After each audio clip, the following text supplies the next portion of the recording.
Da lunedì in Italia e dunque in provincia di Agrigento sarà possibile tornare al cinema con i propri familiari e congiunti, seduti vicini, mantenendo il distanziamento da altri gruppi di persone e senza obbligo di indossare la mascherina dopo essersi sistemati in sala.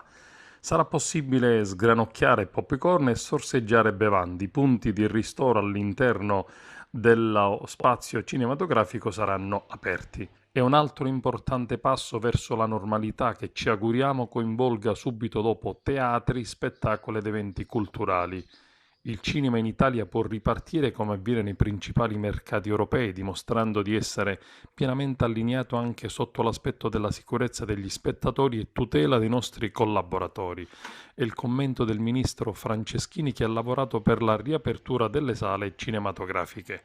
Speriamo adesso, dichiarano i titolari delle sale, che siano in tanti a voler ritornare al cinema dopo i mesi di lockdown e speriamo che questa astinenza abbia fatto crescere in tanti il desiderio di andare al cinema. Per molti di noi e per il pubblico in genere era inconcepibile l'idea di non andare a vedere un film, un concerto, uno spettacolo teatrale. Spero che adesso si riapra e che ci siano le condizioni cliniche per tornare alla normalità. Il cinema ed i cinema soprattutto sono ancora un luogo fondamentale di fruizione cinematografica.